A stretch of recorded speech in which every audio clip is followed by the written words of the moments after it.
Well, good evening, everybody. So today we are going to discuss about how to make the economy great again. It is indeed an interesting topic in the current situation. Before we discuss about this further, I would like to mention some rules that we need to obey in this discussion. Okay, I'm going to share the rules on the chat box first, so that you can read them.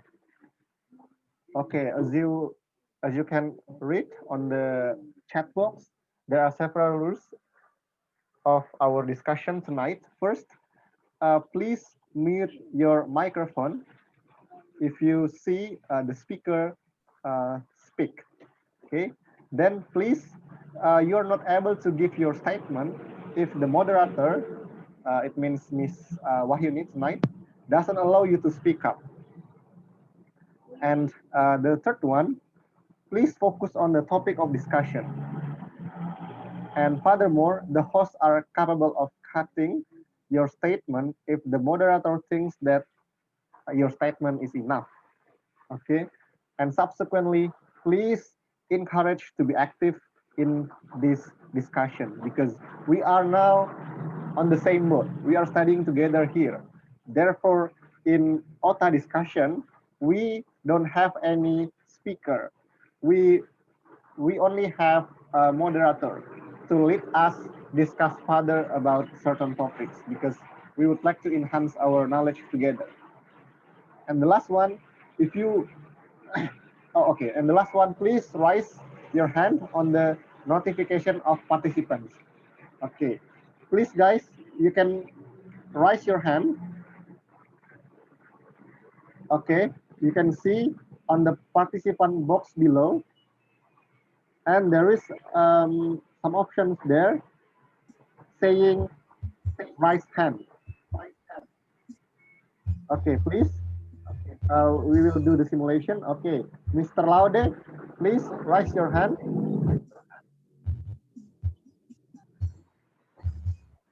Okay, Miss Peggy, please raise your hand. Miss Peggy, hello. Okay, thank you, Miss Peggy. Mr. Hassan. Mr. Hassan, come on. Okay, thank you, everyone, for raising your hand. Now you can lower your hand again. If you would like to speak, you can just raise your hand as we did previously. Well, without further ado, I'm going to give this opportunity, this floor, to our great moderator, Miss Wahyuni. Miss Wahyuni, come on, time is yours. Okay, thank you for Sir Angga for invitation as well as for your allowance. So in this occasion, we would like to discuss more about how to make the economy great again. And before that, I will full screen my presentation first. Okay, I will directly moderate these weekly discussions. Okay, our topic today actually make economics great again. I chose this topic because I like the abbreviations about mega, right? But actually it's not make this economy great again, since our economy have never been great.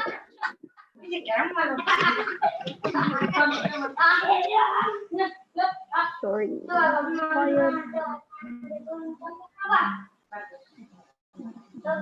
Okay, so we just will discuss how to make economics recovery.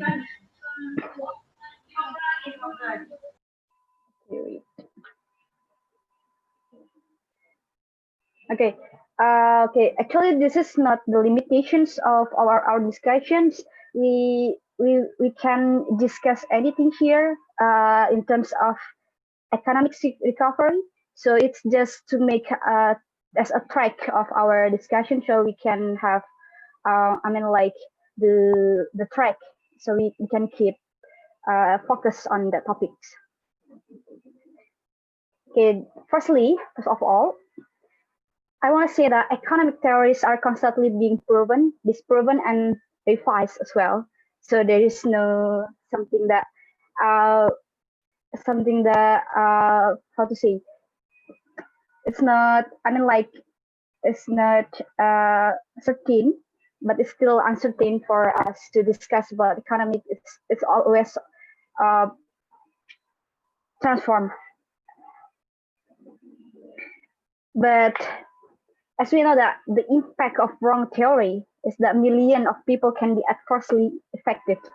So it's quite important for us to determine the good methods, the good theory that we need to apply in the in some of regulations or some of the law in our country. So the first one, I will introduce about the background from the World Bank. I have this information from the World Bank. It's quite long, actually, about 3 months ago. Okay, the COVID-19 to plunge global economy into worst recession since World War II. So I could say that it's quite hard situation for us in this pandemic situations because it influences many things, including the economy. And this is because we discussed first about the theory. So this is several theory about economy. So I wanna ask for you guys. Can you raise your hand if you have the further insight about this one? What do you think? What the most suitable one for Indonesia actually? Anyone wanna share their insight? Okay, Sir Ahmad Fatullah Afida Putra. Hey, Time's yours. hey. Okay, thank you for this opportunity, Miss Wahyuni Solatan. Welcome, great for you today. Yeah, for me, regarding the condition that I'm not a student in the economic science, so maybe something that I will share is not quite appropriate related to this topic or your question maybe, but something that I can share is about my opinion related to the background of which one is more suitable. For me, something that is much suitable is when the economic system could promote the whole people to contribute to enhance our economic much better. And I think the most suitable one is the is something that we call, or Indonesian people call, as koperasi. Even though as so far our koperasi is not well as the idealistic condition. So yes, that is one of my opinion. Maybe I'm not quite appropriate to talk about economic. Thank you. Okay, thank you, sir. Okay, Sir Aji, raise your hand. Okay, this time is yours, sir. Okay, I'm just gonna give you the brief explanation, the first, because this is introduction. What kind of suitable economic model that we should use? Through so many books that I've read, through so many observations that I've found, the only thing that we can achieve the sustainability of the development in our economy is using the true lens of heterodox economic thinking. Is called MMT. MMT is emphasized its own framework on the sovereignty in our currency. When we have the sovereignty of our currency, for minimum domestically, we can afford everything, including the wasting labor, coal unemployment, wasting resources, and so on and so forth. We can enhance our country in a better way rather than the other because we have the sovereignty of that. So when we refer to our development of economy through Nobel Prize winners, through who they're cooperative, it's just a bullshit. It's just impossible we could achieve that sustainable development in our country. I'm not talking sustainable development proposed by the World Bank, because there's bullshit also. Maybe later we can discuss it deeply. But in this particular question, having sovereignty of our currency and having the true lens of a program of MT called Neighbor, employment buffer stock, not unemployment buffer stock, it is the suitable one to our country to make Indonesia great again. Mega. Okay.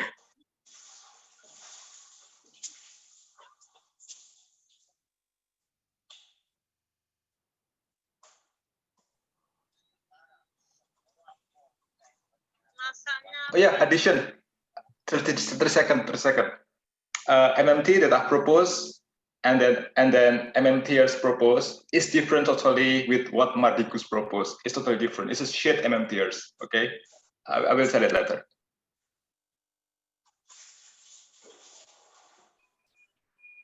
Okay, thank you, Sir Aji. Perhaps anyone wanna give some additional information, additional insights as well, or the response for the previous arguments regarding this one? Okay. Okay, perhaps. Okay, I will mention one just to make sure that we still together in our discussions. I mean, I want to hear from the response of Sir Laode Rafli. What do you think about the most suitable system, economic framework for Indonesia?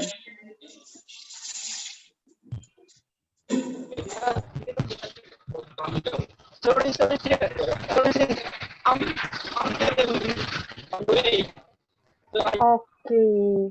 Okay, I think Answer the question. Okay, I can't hear your voice clearly. Perhaps you aren't in the suitable situation right now. So noisy here. Okay, all right. Okay, all right. Okay, okay, I think we can continue our discussion to the other slide, right? So, before that, sir, okay, I changed my mind.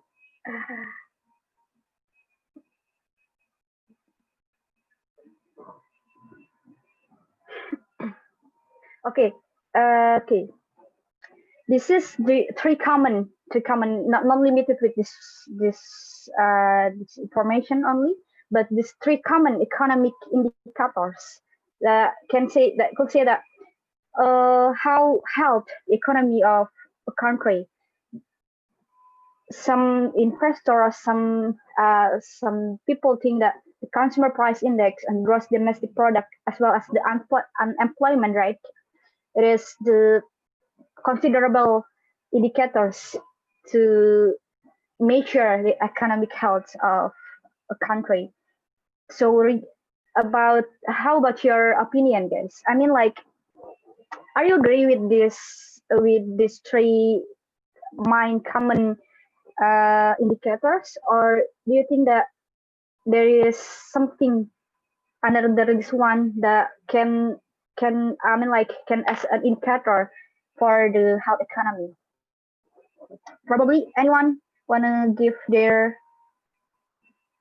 Okay, Sir Aji. Okay, the time's yours.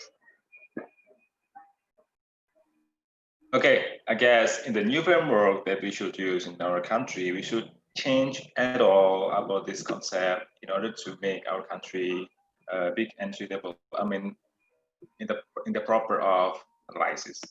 For example, GDP.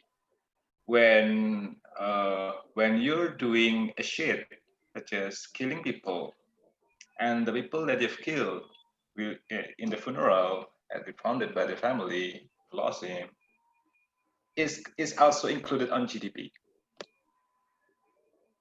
When you're smoking and you're getting sick and you're going to hospital and you should buy medicine and do some surgery, for example, because your lungs is broken, it's called GDP. But when a corrupter who robs a lot of money from our country inside of his pocket is not called GDP. How could we use the old-fashioned paradigm like this in our country? And yes, unemployment rate, yeah, actually, I agree with that. But we should give an additional unemployment rate. What is that? Underemployment rate. People who wanna search for full-time work, but they are unable to have it, and they only have a part-time, is called underemployment. Perhaps in the next week, I will explain about the 3 parameters. And when we see our unemployment people, yeah, now we are reaching 10% in the new latest data found. But when we look at the case of underemployment people, we are having almost 40% at all. So we should give an additional indicator. And CPI, Consumer Price Index, is not talking everything about inflation. It's just independent measurement about the price index that usually coming from the measurement of cost plus inflation. Of course, maybe we're gonna talking it in the deep in later. Consumer price index, yeah, we can use it, but it's not telling every causalities in our country regarding to the changes of the price itself. By the way, for moving a country to have the new shift of paradigm, maybe I give introduction about understanding the concept called the growth, or the concept called, what's next? Okay, I forgot another. But the growth is a good concept to telling, oh, Dogat Economics, the latest one, by Kate Raworth.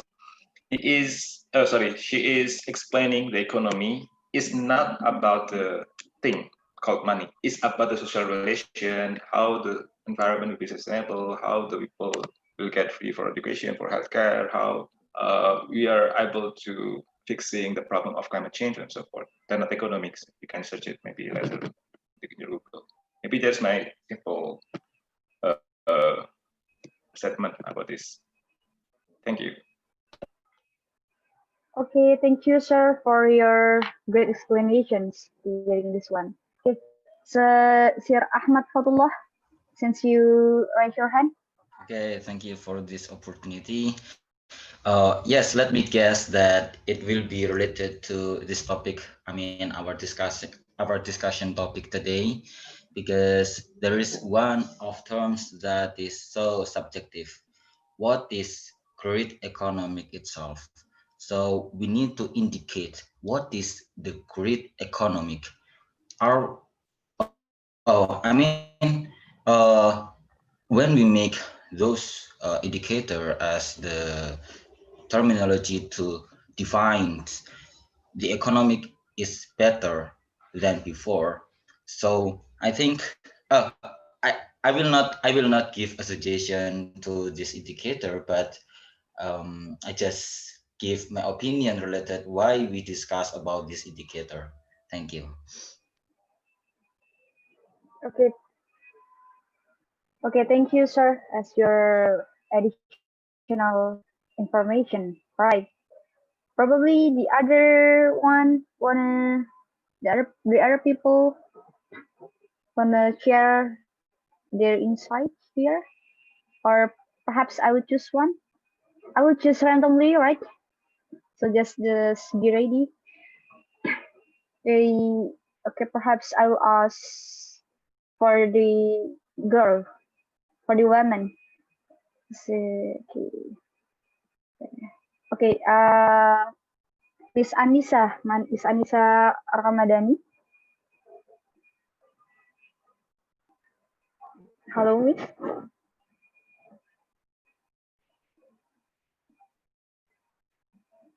Okay, probably isn't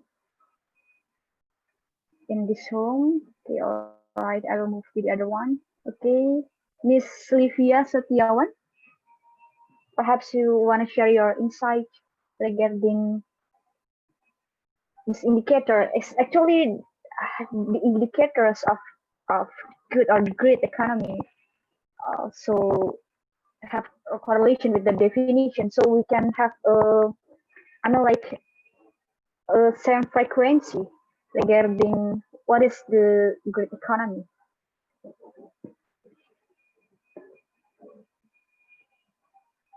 Probably Miss Livia, you want to share your insights? Okay, okay, you're still watching. Okay, okay, I will still choose the other one, right? Okay, Sir Fatan Abdillah. Yes, Miss. What is the question? Okay, what do you think about? Sorry. I mean, okay, the question is, what do you think about the great economics? What indicators that we can use to measure how good, how great the economy? I mean, what the thing that we need to attain in our country so we can have so we can define our country as a country that have a good economy, a great economy. So what do you think about that one? Yeah, I think the most common indicators to measure the economy is the GDP, gross domestic product. So as long as we, how to say, we use the GDP for the measure the economic growth. How to say? Yeah, I think Indonesia now still use the GDP to measure the economy, but I found one country that interesting is like Bhutan, that they measure the economy not by GDP but by national happiness index. So they don't care about how the fuck the economy, but they care about the happiness of their people. So I think only that. Okay, Thank you. what do you think about that one? I mean, like, is it suitable for Indonesia to use the National Happiness Index I think to? suitable, but even people, how to say, for example, the omnibus law, people against that, but before that people always ask the president to push the president to give the how to say the 7% of the growth of economy, that's measured from the gross domestic product, right? The growth of economy. So I don't know, I think many countries in the world use not only one methods to be the developed country. So it's really depends on the country and our belief and our consistency to use that methods to be the the better nation in the future. Okay, great. Thank you. Thank you for your explanations, Sir Fatman. Okay, is there any other response for those arguments? Or you have the other point of view regarding the good nation, the great nation, perhaps as a more general one? How to be great, how to be great nations on your point of view? Is it only measured by the economic ones or the happiness one? What is the most considerable? Okay, Sir Ahmad Fatullah Hafida Putra. Okay, thank you for this opportunity. To be honest, I don't quite know and quite understand related to the sentences that pops up in my laptop today in this occasion. Um, but for me, the great economy or the well economy is the condition where economy in myself. I will make it much specialized in myself. Well, economy in myself is when I can afford my primary, uh, my primary necessary. Yes, the condition that I can afford and I can fulfill the whole of my primary necessity, and then I can afford and fulfill a few of my secondary and tertiary necessity. That is the definition of my own well economy in myself. Okay, thank you, sir, for your talk. Okay, Sir Aji. Okay, sure. Okay. I just giving an addition. Our existing economic measurements is not measuring at all about capital gains. It's not measuring at all about how the bad behavior in economy disrupting our growth. For example, when you're having companies in many companies, even though the economy is growing 3%, for example, but the cost of destroying the nature is more than that. So when we compare at all, maybe we can find we are still minus because all of the profit only sucked up and lift up to few people called oligarchs. And also for the 10 racks, there's no land tax. There's no land tax in Indonesia. Has, but still little. So that's why capital gains to the biggest people and people that has resources in them so tremendously big, they have less tax on that. But we as a usual employees, we've been taxed in the high way. So that's why inequality now in Indonesia is the worst case in this world. How much in the worst case? 1% of population own more than 50. I guess in this year is going to be 60% of wealth of our country. Moreover, omnibus law support those oligarchies to own, a lot of forests. It can be utilized by them, not for us. Okay. Even US, 38%. 1% of them only have 38%. But now we are having, worse than US. By the way, I remember I want to give a critic also for UGM, for example. UGM economic department proposes that creating the sustainability economy through microeconomy, through based on one by one self-determination in a groups, in a community.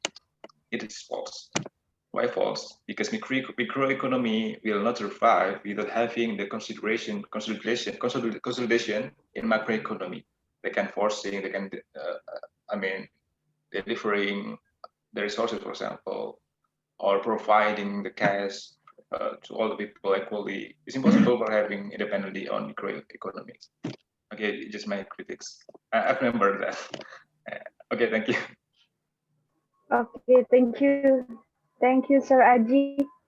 Okay, is there anyone wanna share their response, their insight according this topic? Okay. Can I? Okay, sure, Sir Angga. Yeah, sorry, I cannot raise my hand because I am a host today. Well, okay. I just wanna comments regarding these economic indicators. They are actually the common, indeed, economic indicators that they are put by many countries like Indonesia as well. And Indonesia is trying hard to increase their economy by using this measurement. But I guess there is another another more even important indicator that should be put by countries like Indonesia. I can agree more with previous speaker. It is about Human Development Index. So Human Development Index is actually measure the happiness of the people. It is not only about yes, of course, there are many ways to there are many ways to um, make the happiness, right. It is like access to clean water, gender discrimination, or even life expectancy, education, and health, right. But I believe we cannot gain the purpose of Human Development Index without participation. This is what I mean about the importance of participation. All of these measurements, in my viewpoint, don't require the participation of the people. Therefore, even though many countries have higher economic growth by using these economic indicators, but many people, many citizens of such countries still are still doing protest right now, like Indonesia, right?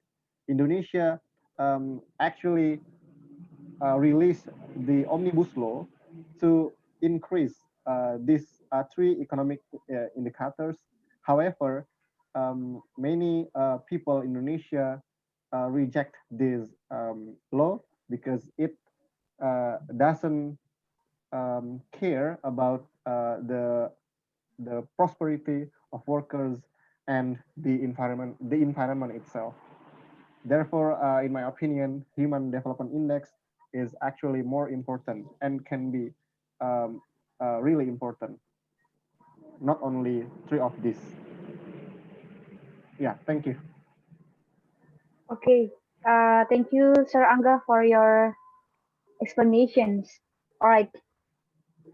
Okay, I still will give the chance for the other people who wanna have who wanna give, who wanna share talk, their thought regarding these topics. But if there's no one, I will switch to the other. Okay, Kak Mail. Take care, Kak Mail. Thank you. Oh my goodness. So talking about economics is actually talking about my past. Okay. I took management as a part of economy as my major, but currently I'm teaching, which is it's actually like my passion. Okay, so trying to relate economic and also management and education at the same time. It's kind of remind me of how complicated the educations of economic in our country Indonesia. Back then, when we actually realized that Indonesia is a developing countries, we do so many things how to improve our current condition. And one of the most standing out um, indicator from this tree, I guess, is unemployment rate. Okay, so when we look at unemployment rate in Indonesia, even though our government in status quo claimed that they have been lessening the rate by 0.3% from the previous year or from the previous government period, I believe that people can be fully aware of how severe the conditions we have right now regarding unemployment rate, especially due to the pandemic outbreak. So what I'm trying to say right now is that uh, how to see unemployment rate not as an indicator. Okay, so when people only want to consider unemployment rate as a basic or the standard of how economic welfare of a nation is actually stable or adequate, I believe that it is not completely true, because unemployment rate so far so related to education. Okay, so when so rather than setting it as a economic indicators. I believe that unemployment rate should be the education indicators. Okay. So yeah, that's what I believe. Because due to the inability or the incompetence of the governments setting up the best mechanisms to improve or to uplift the education mantle, the education's ability, the education's accessibility of our society, I believe that it will somehow influence people how to interact in more engaging way in their economic welfare. So if we want to blame unemployment rate is due to economic or become the economic indicator, I believe it is not completely true. Okay, you can say it like in the very short term, but in the long term, it's strongly related to education. So if we want to change unemployment rate, we need to change our education system.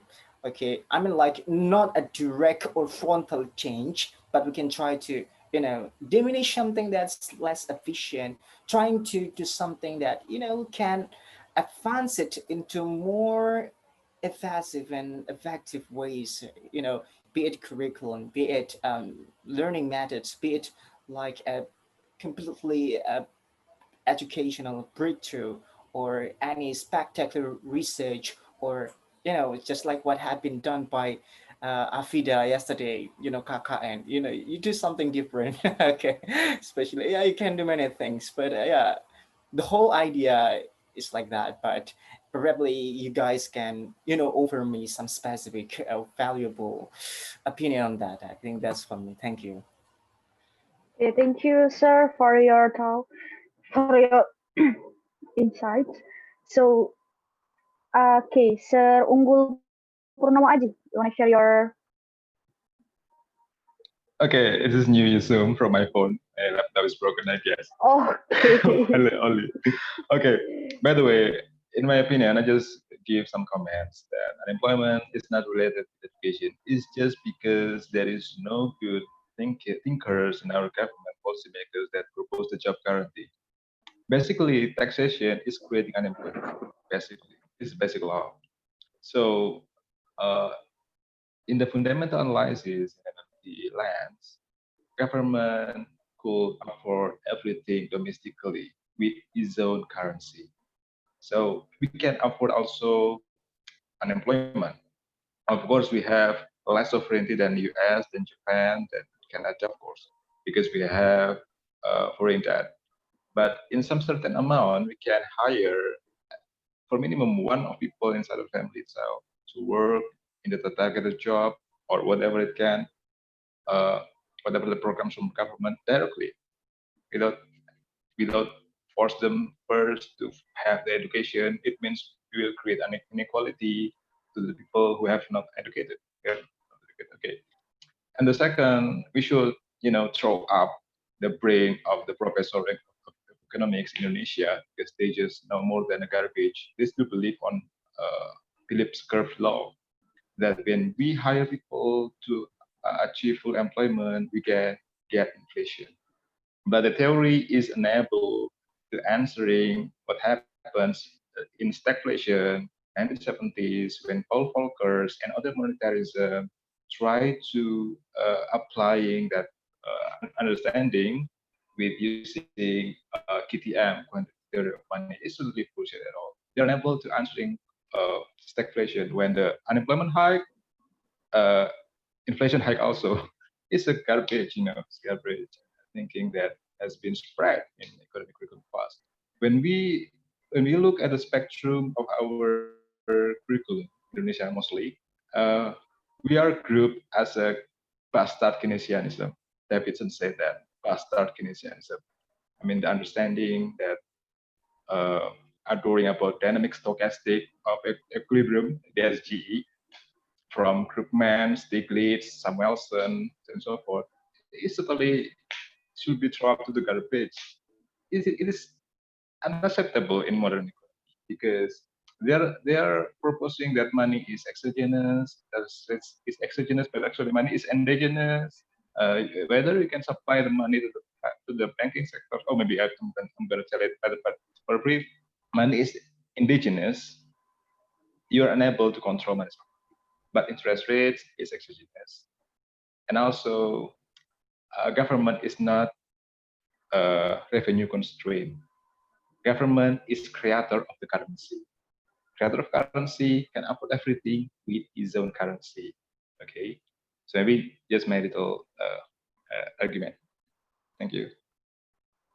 Okay, thank you, sir. Okay. Okay, thank you. Okay, I will see the participants first. Is there anyone who raised his or her hand?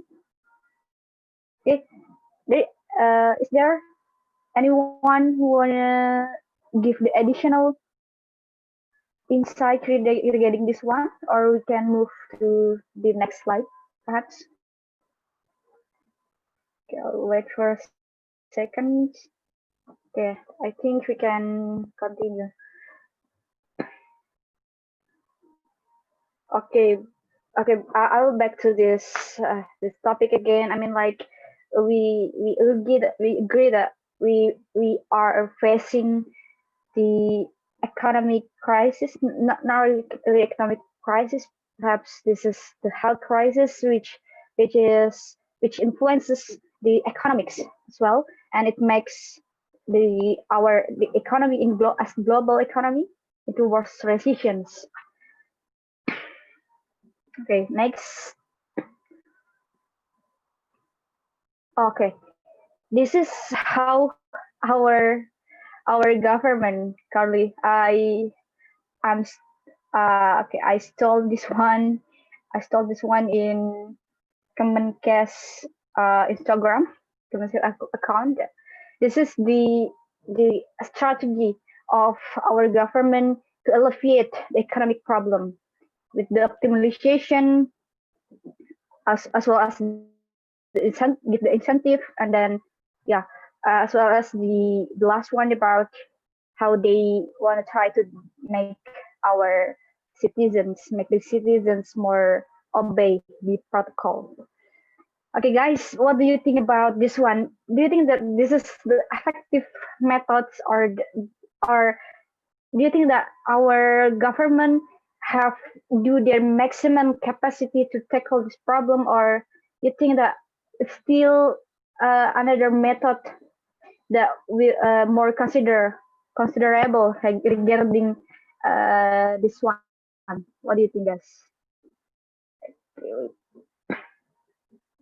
Okay, we'll see the participant. Perhaps perhaps I will call someone who haven't shared their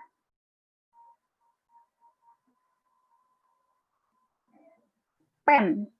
What is pen? Pen in Indonesian is I forgot what.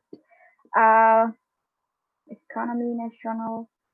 It's about how the program of government to increase the national economy. Yes, it's a kind of program. It's a kind of strategy of our government to affiliate the economic problem. Yes, that's one. But the acceleration of national economy.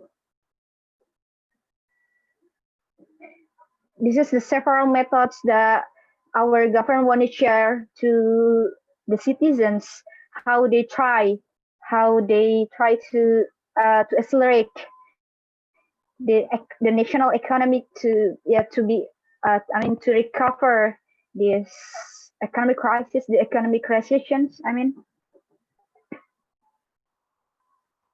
is it right? Okay. Probably anyone want to share? Okay, Sir Aji. Actually, I'm gonna wait for the other to speak up because I always first. So okay, no problem. We just sort of Okay. increasing demand relative to the output will cause inflation. Incentive that is spent by the government to the private domestic sectors is not supporting the whole people.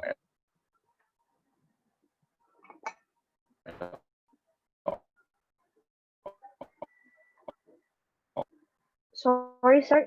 Is it my connection problem?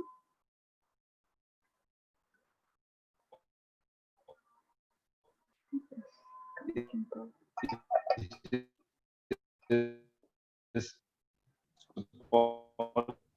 Aji connection is poor. Aji.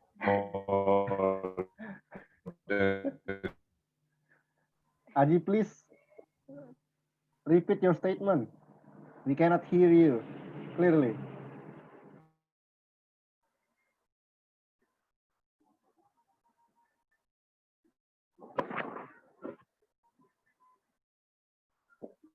Is it still my turn? I've lost my connection. Yes. Sorry. Yeah, okay. Can you repeat your statements since we Okay. can't hear your voice clearly? Okay. Increasing the demand relative bigger to the output is just causing inflation.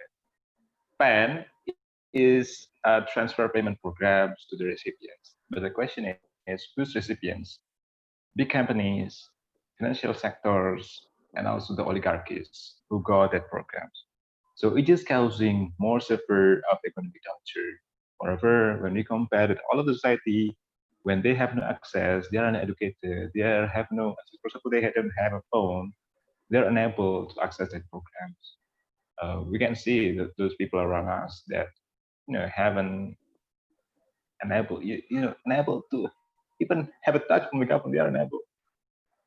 So it is causing the more severe of economy. All of the programs that have been supported by the government, proposed by the government, is worse at all. It's not solving our problem. It's just causing another problem called social calamities, it is inequality crisis, and so forth. So the best program that we can demanding now is we should create a job guarantee program so all of the people who want to work and willing to work. Government should absorb it as the targeted as the new resources that we can spend it to target some outputs, because we have when you look at the current account in Indonesia, always minus since 2012.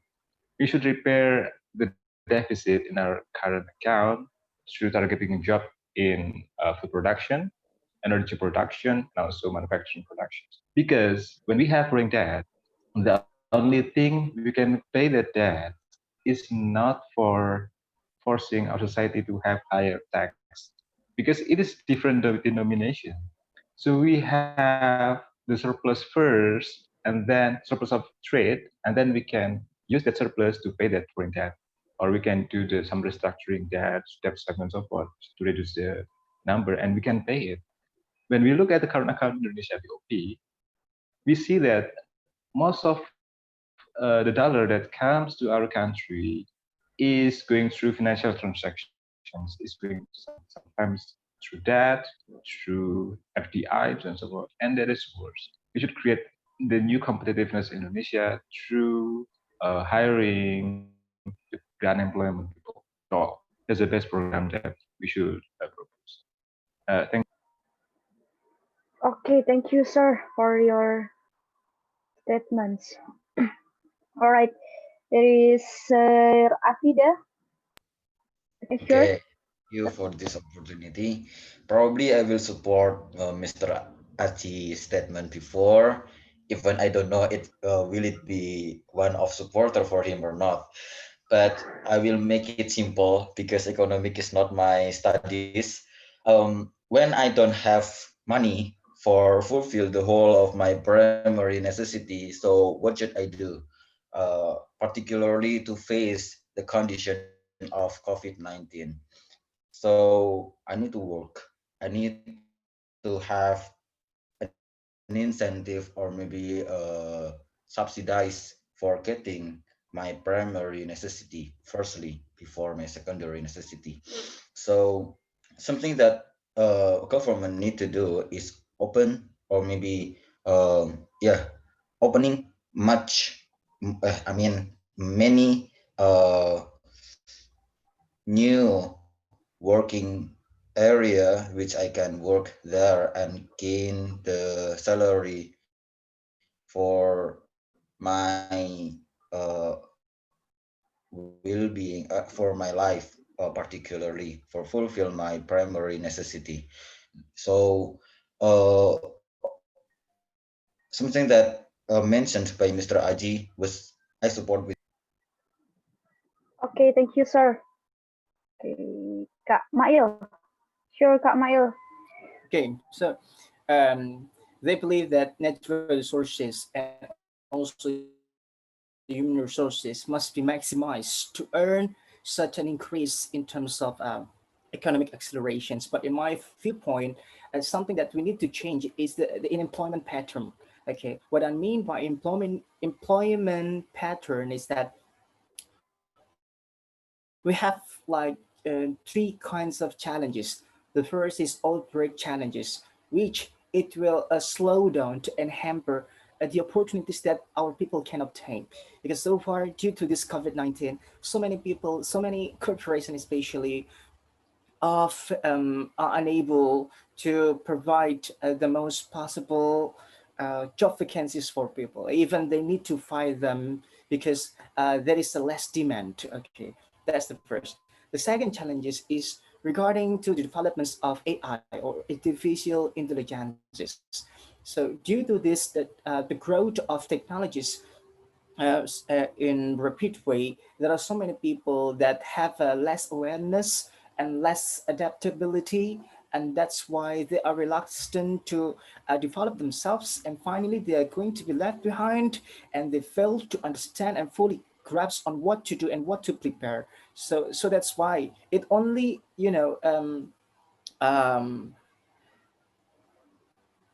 raise the unemployment rate at the end of the day. And last but not least, when it comes to employment pattern, it's related to how we can arouse or stimulate the economic our people consumption rate. Okay, so today we believe that people only see that the consumption rate can be subsidized by the government, because so far our government less creative in inducing society's creativity by probably like setting starts up or anything else. The government so far, from my perspective, is only provide some, you know, it's only providing some subsidies. It's like in terms of Kartu Indonesia Sejahtera, or something related to employment card. And yeah, it's only that. I mean, like, the government only give fish rather than method of fishing. Okay, and that's why unable to cut the independence toward the government, they are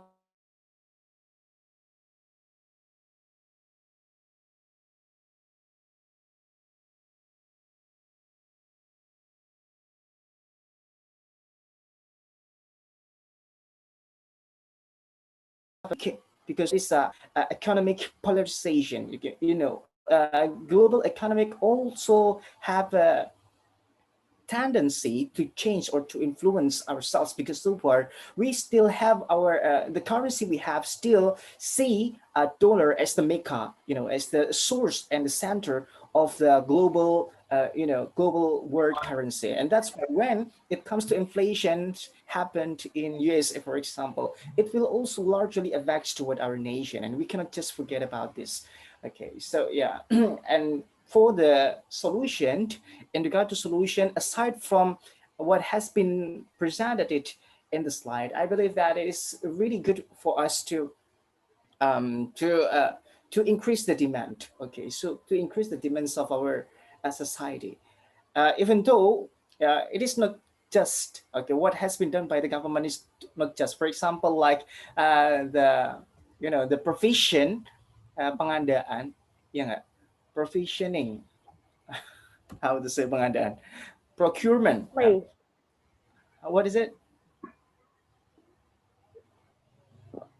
Okay, Procurement, I think. pengadaan, probably procurement. Yeah, the procurement of mask. mask with SME label.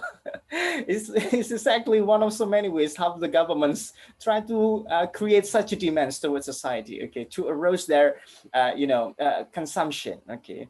But it is not fair and it is unjust because the government so far didn't open markets, didn't open, the possibilities for the society to earn money more, okay, due to this pandemic, okay. Yeah, this is like a discussion about solution and problem, and we just I believe that it's quite hard to, yeah, to solve this case. I think that's only. Thank you. Sorry. Okay, thank you, Kak Mail.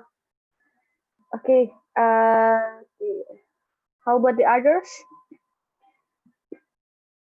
Okay, probably I will just ask someone here to share their insight concerning this topic. Okay, probably Sir Rizal Sirojudin.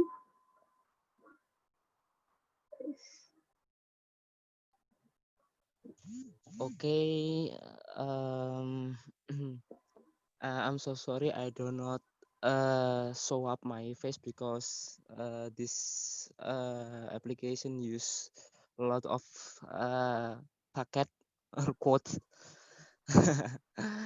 Okay, It's okay, it's I totally think fine.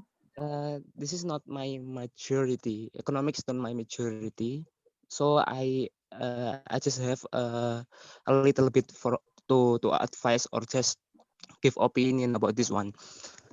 I think uh to this four of this uh aspect is effort from our government, right? But I think society have to help government too. So seems like uh Sujiwo Tejo opinion in LSE, LSE, that in this crisis, government is not the fundamental solution to overcome the problem, but our society also help this problem, have to, because to uh, to be a sample like example that if you have a neighbor, so that he did not get the job or lost their job, so you just give the job.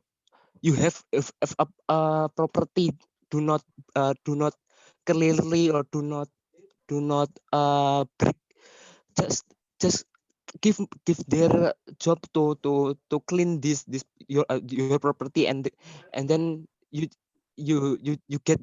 give this salary or just a particular money from your dompet. So I think uh, how to say gotong royong. Mutual I'm help, so sorry. mutual help, Ah, yeah. uh, uh what mutual help. I will type this one. mutual mutual help. Mutual help. uh Help. this mutual help, right? Yeah, this mutual help is our national principle. Based on Sukarno's ideas. So this principle have to implement to help and overcome this crisis. Like give the your neighbor job, give the others opportunities, just for help you, that even it is only help you little bit. So I think this is only a simple uh, uh, simple contoh, but I think it if every societies know about this one, and implement this concept, I mean mutual help, Indonesia maybe will will will will exit from this crisis without get or ask the another country's help. So I think enough for this. Okay, thank you, sir, for your explanation. It's a great one. Okay, Sir Aji, you wanna give your response here? Sure. I disagree with Sujio Tejo's Oh, statements like about economic please, crisis. Sir Aji. Disagree at all. Because when you look at cash flow consistency in every unit in economy inside of its portfolio, doing that is unable to solve the problem. They will, when the government doesn't do deficit percent, doesn't floating its own currency to the domestic private sectors, and domestic private sectors has deficits in, for example, balance of payment, we can see that domestic private sector will get floating of debt, private debt. So in every crisis, the role of government is pivotal because the only surplus we can obtain is coming from the government. And the government has provisioning power to create, for example, lender of last resort, the one that has been worked by the Fed, even BE, at the same thing. And employed of last resort is a program that is provisioned by the government. You can imitate, you can create the same programs like GFK back then, Green New Deal in our country, because everything is on the hand of the government. So that's why we should have government. Without government intervene the economy, we believe in the market, free market, will directing us through its own invisible hand, will enable to going out from these bad calamities. I think that's my opinion. Okay, thank you, Sir Aji. Hi, Miss Salatan. Hi, Vladimir. Who are you actually? Okay, perhaps you wanna give your insight, sir, since you call my name in the chat room, Sir Vladimir Puter. I'm kind of miss your voice actually.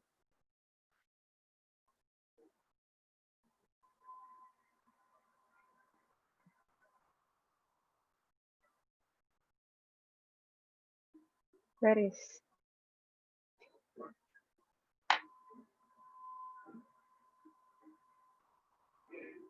Where is sir? I'm watching still. Okay. Okay. Okay, so you don't want to give it's okay.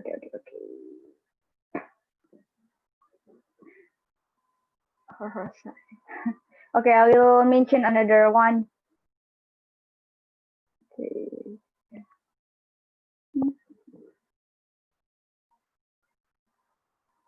Okay, perhaps Miss Livia. Miss Livia, are you still watching? Or you wanna give your insight here regarding concerning our topic? Uh,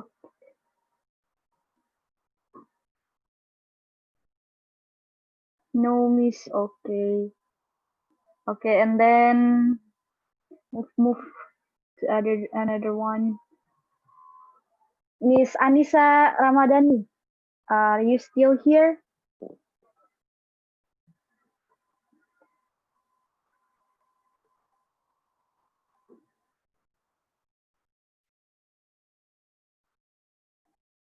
Where is Miss Anissa?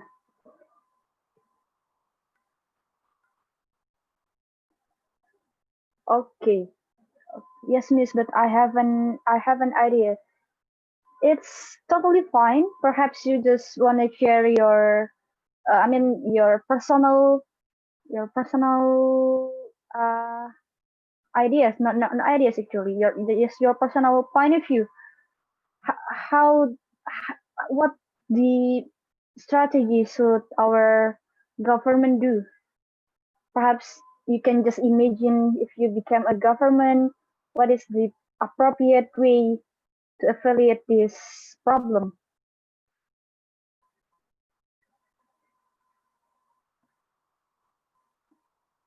I haven't. Okay. Since actually this discussion not only to, to share our ideas only, but also we try to maintain our English as well. Hopefully this discussion can encourage us to share.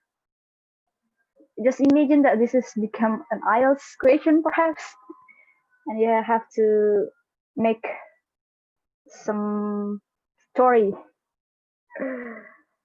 but it's okay. Probably another one, or Sir Angga perhaps. Yeah, just a little bit. Yeah.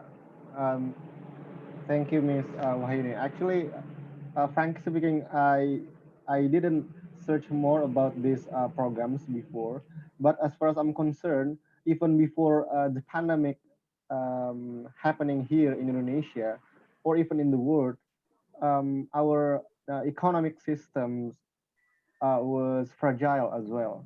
So the pandemic, in my viewpoint, only accelerates this crisis, which always happen every 10 years.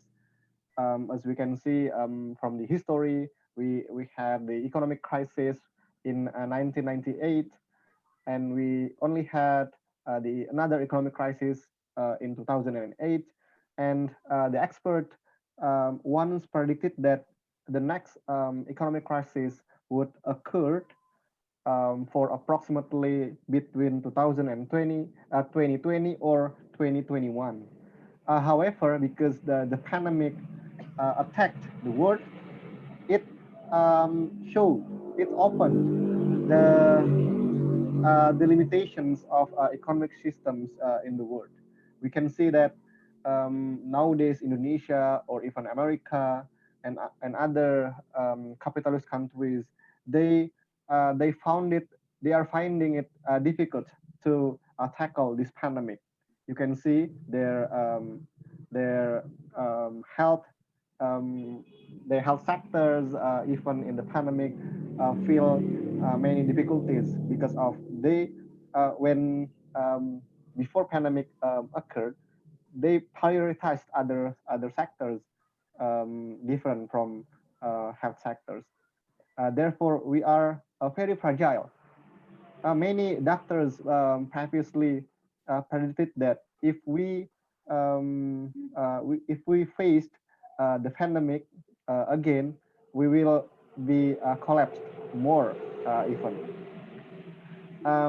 Yes. Therefore, I think we need to change the basic or the fundamental things of our economics. Yeah, actually, it can be discussed further, but in my viewpoint, it should not be from above or top down, but it should be from below. Yeah, like we need to maintain the agricultures and the educations and so on, rather than only would like to increase the economic sectors by only measuring the numbers, but forget to what we call the human development index, or the prosperity of the people themselves. Yeah, thank you. Sorry if it's not too clear. Okay. Thank you, Sir Angga. Okay. Is there anyone who wanna respond? Okay. Okay, then actually can I the ask next Miss Wahyuni? Okay, sure. for point number 2, what incentive actually that government gives to the economic sectors? What the kind of Oh. incentives? Maybe you can Okay. elaborate it, because I heard that from some news, these incentives are mostly for the big sectors, the big companies, rather than small sectors like small industries.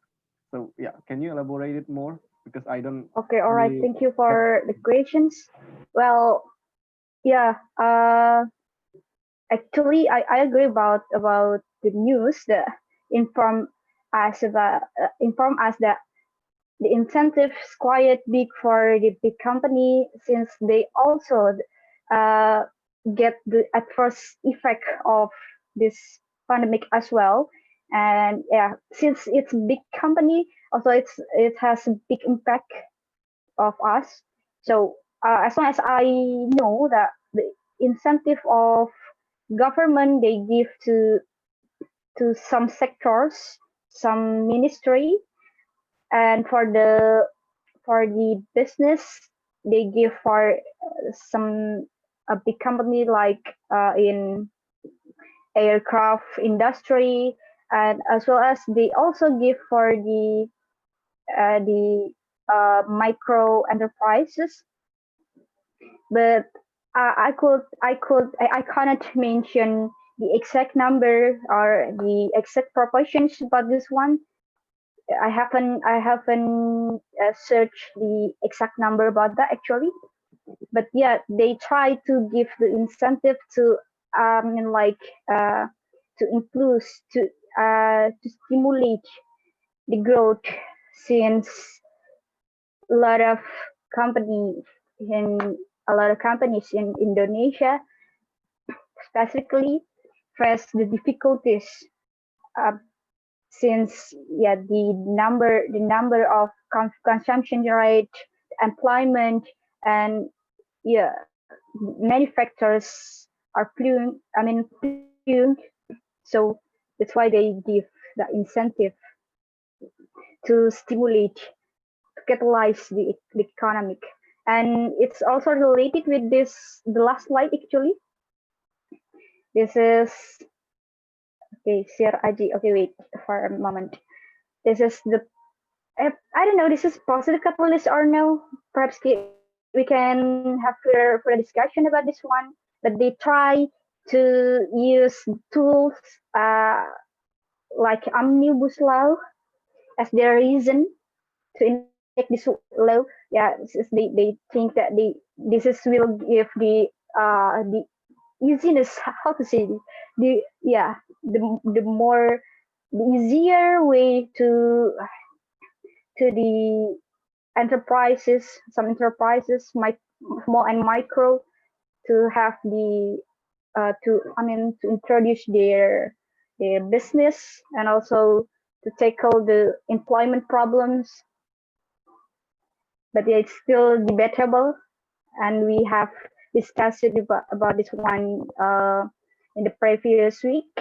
But I still, because this is the main strategy, the main technical strategy from our government, as long as I know that they use the vaccine to alleviate the health problems, and then omnibus law to stimulate the economy. Okay, well, Sir Aji, what do you think? Okay, in the last slide, maybe the other will answer it first, but I'm just enlarging the question from Angga. When we look at the shareholders of the big firms that got incentive from the government, and also look at the shareholders on the bankers, BCI, for example, and so on and so forth, we know that the purpose of the incentive massively in a big scope is to eliminate all of the liabilities that is on the hand both of the private companies and also in the private financial sectors. It is clearing check. Yeah, it is the big how we call it penjara kerah putih. that is, you know, creating the new kind of neo-Sardan economy in our country. And when we look at some of the incentive also, of course, it is bringing to the small enterprises, MKM, but the amount is too little. And the form that they give to small enterprises is in the form of credit. They give credits without they give demand, like what Mr. Sani said. Without having a demand, the credit that is spread everywhere to small enterprises, of course, they will invest it. They will buy capital assets to produce something to create an output, but the output will not be absorbed. The problem, Angga mentioned about financial instability. Yeah, I give suggestions to read Stabilizing an Unstable Economy from Humanistic. When the growing of debt is increasing rapidly faster than the growing of the economy, we are going to the H first, the H stage. It means we can still able to pay uh, sorry, interest and principal. And the speculative stage, we are unable to pay principal but able to pay interest. In the end, Ponzi scam, we are unable to pay both of them. So we are going deep to the financial crisis, financial class. But the crash is on small enterprises, small people, not in the big not in the big corporation, not in the big financial sectors.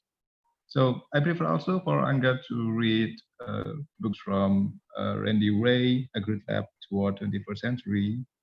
It is telling everything about financial instability from Minsky also, and telling about the fraudulence of the practices in financial sectors and the business sectors that is kind of hampir squid, absorbing all the surplus in the economy and also manipulating the host or government to always support them, not support the real economy. My last word. Okay. Okay, thank you, Sir Aji. Okay, let me see the screen. Perhaps another one who when give the insight here, or perhaps you can give the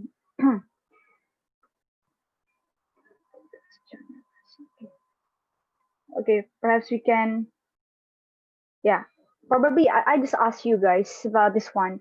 Is the vaccine or the vaccines, I mean, and omnibus law can be the positive catalyst, or what do you think about this one?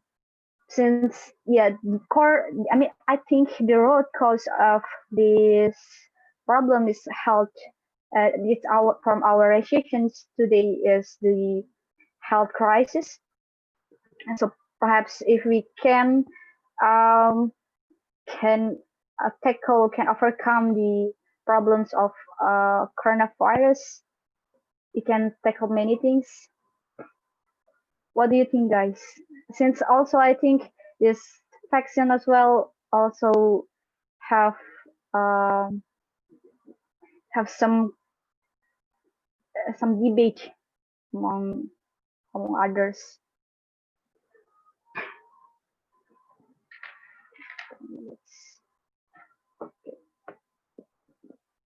Okay, before I close this, we still have about 20 minutes to discuss about this one.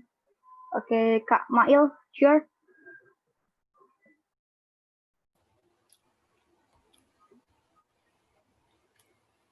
I'd like to add a little bit about this kind of things.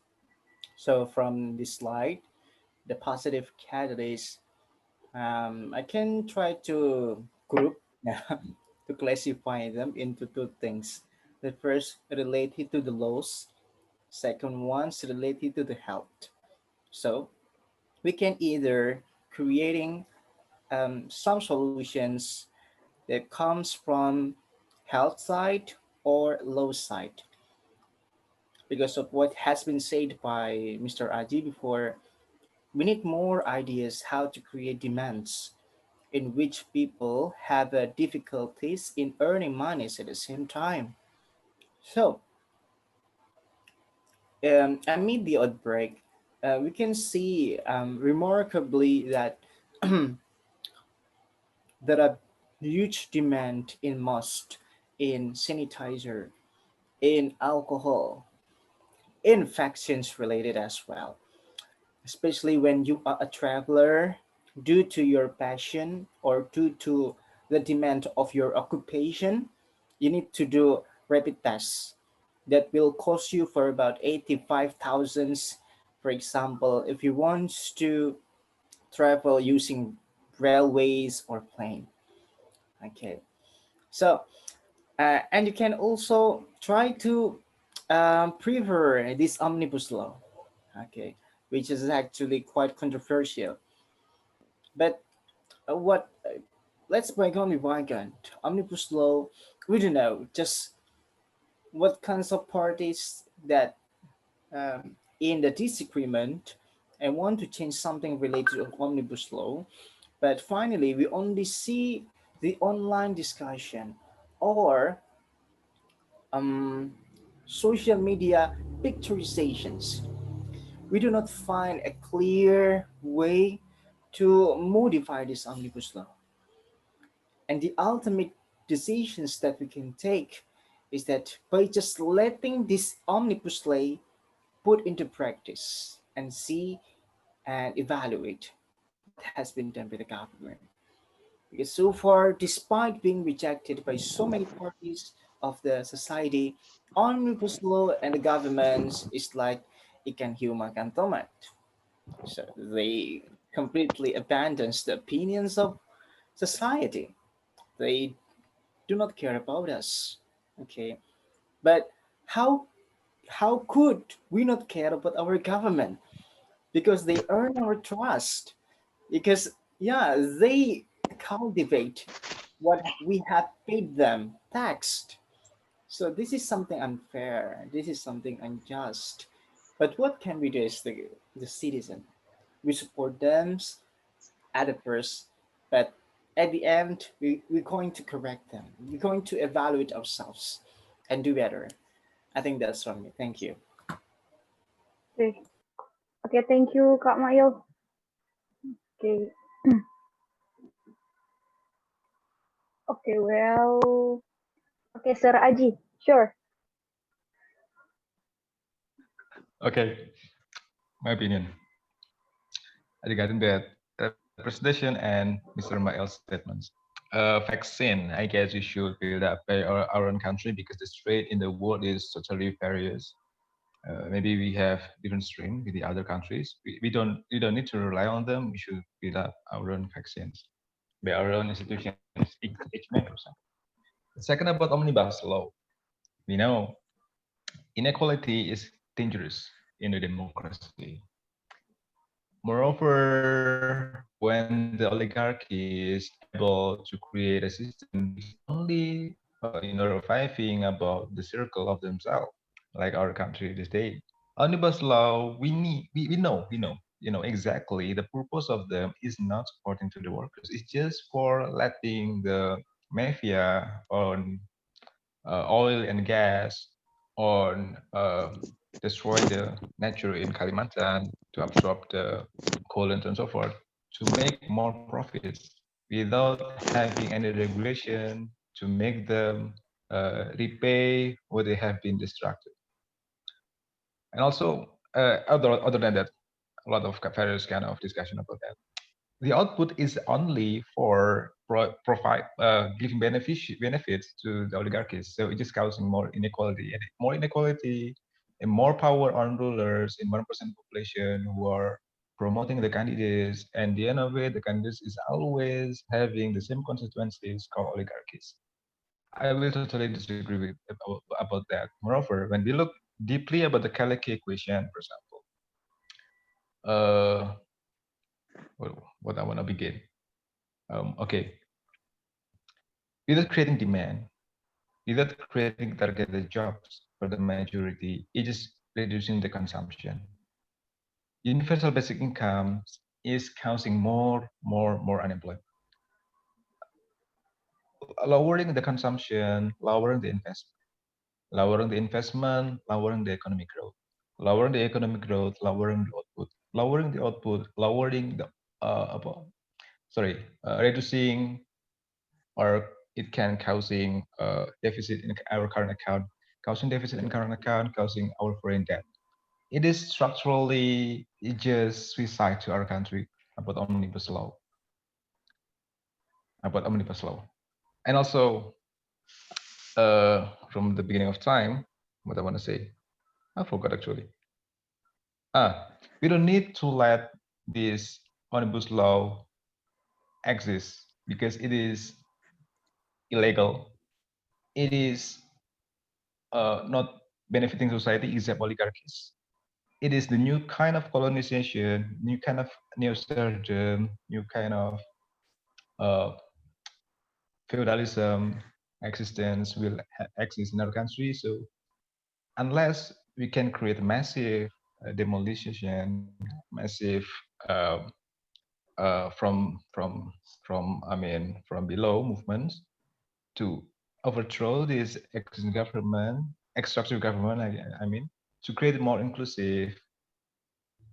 Yeah, it is only the way we can solve this problem. We don't need to wait the result because the result is always bad. It's always bad. I can guarantee it.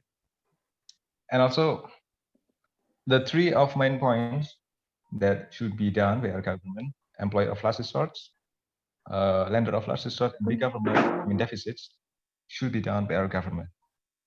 Because, only one addition, universal basic income, transfer of payment, when you're giving $100 to the people, and job guarantee program, same in the amount of $100, will causing the different impacts. Because when you wanna plant the trees with job guarantee programs, when the cost of the tree is 50, it means you give 150, even though you just give 100.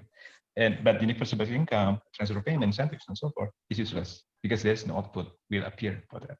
Okay, but that's my last statement. Thank you. Okay, thank you, sir. Okay, this one, Sir Rizal Sirojudin. Okay, sure. Okay. Bismillahirrahmanirrahim. I will try to give the opinion. The question is the positive catalyst from that first those aspect vaccine or omnibus law. I think for me, both of them is catalyst. I think vaccine, of course, even though does not directly influence the economic, but in the practically, people now worry to buying something, worry to go the other places, worry to build their company, and that's also I think I think it's of course, because if the people does not go outside and buy something and just keep their money, they do not create the demand, right? I think if we talk about the vaccines aspect, of course, make a catalyst in this economic too as well. But for omnibus law, even though this is debatable among people in Indonesia, in the other sides is it will increase the infestation, and the other sides it is only for oligarchy I think I'm really if omnibus law maybe will um in when this law will implemented, it's infestation from the other country or other business to us to Indonesia, and then the unemployment will absorb by it. But but before that, vaccine must be prioritized. I think we have to prioritize our healthy aspect first. So I think this is only step. I think first step is vaccine, and the second step is omnibus law. I think enough. Okay. Okay, thank you, sir. Okay, well, since it's already 9:50, I will give the control to Sir Angga. Don't you want to give some conclusion, Miss, from this discussion? Okay, well, I'm sorry guys for you if you still wanna give your arguments here, but since we have some limitations in our discussion, our time of our discussions, so okay, to wrap up our discussion from several people here, the actually I couldn't agree more. That yes, we agree that our problem is we agree that we have the same framework that we are facing the recessions, the economic recession, as well as the health crisis because of the coronavirus pandemic. And at this time, uh, we need to at this time also we need to stimulate. We need to lift the index. I mean, human development index, so the people can give the benefits of themselves. It's as the society, so it can influence like the happiness index as well. But for the government, they should take the another steps. I mean, they need to be more concerned regarding the situation, since their method sometimes it's not maximum, it's not in their maximum capacity to tackle this one. And also the solution like omnibus law is uh, still generates, it still lead to a lot of controversy. See, even though it also has some benefits to as a positive catalyst of our economy.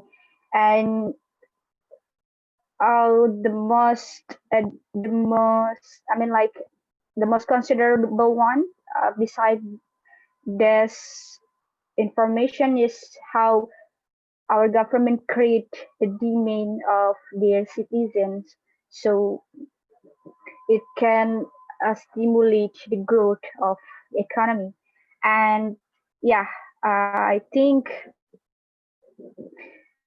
that's all what I can wrap up of these fascinating discussions. And I will give the time for Sir Angga as the invitator of these discussions. Okay, well, Thank thank you, Sir you. Angga. Give applause to all of us, guys. Well, I think this is a nice discussion. I know that it is indeed a difficult topic to discuss. Seldom do we discuss about a hard topic. Therefore, I think it influences many people not to come to our discussion because it is kind of difficult to discuss. Even though it is a hot potato issue that impacts our lives in it. But yeah, again, we don't look the people who do not come to our discussion, but we look the people who join our discussion, who are eager to study together with us. Well, before I close the discussion, I'm going to give some comments with our English before, so we can, fix our English together.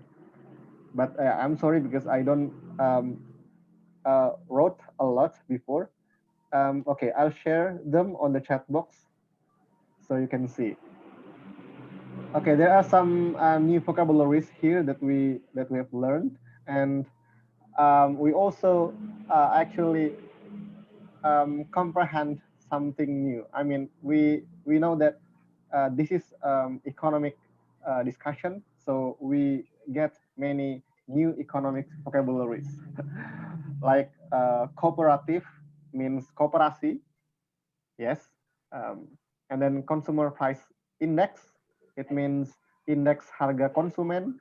Then we have gross domestic product, it means produk domestik bruto. Unemployment rate, it means tingkat pengangguran. For fulfilling, it is about grammar issue.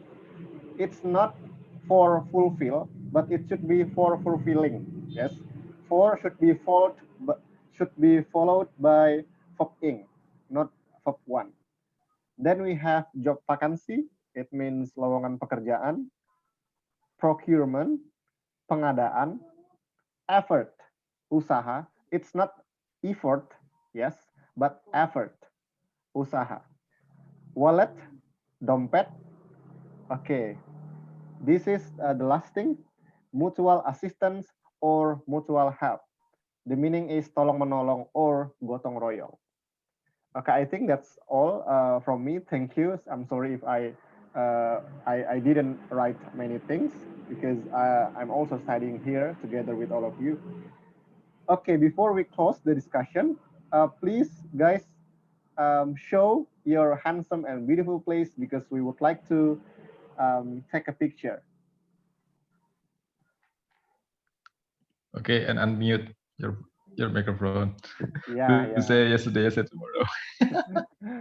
Okay, Miss Wahini, maybe you can stop sharing.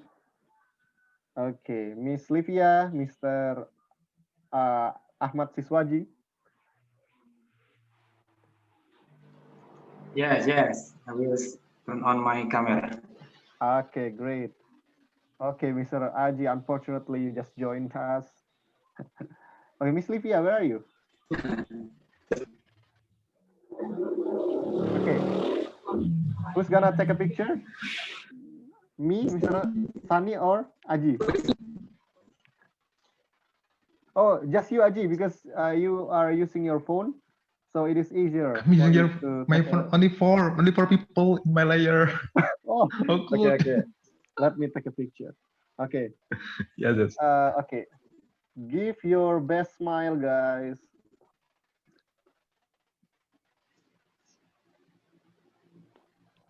Cut it. Okay. What a minute. Once again. Okay, cut it. 1, 2. Okay, great. Thank you everyone for coming this evening, and thank you for especially Miss Wahyuni for moderating us tonight. It was indeed a great discussion. See you next week. Hope we can meet again next week and discuss further in our group. See you. Hello Ta. Oh yeah, hello Ta. Yesterday is tomorrow. Yesterday is tomorrow. Where is Mr. Afija ini? Aduh. Yesterday we say tomorrow. I'll end this meeting. Okay. See ya guys. Thank you guys. Guys.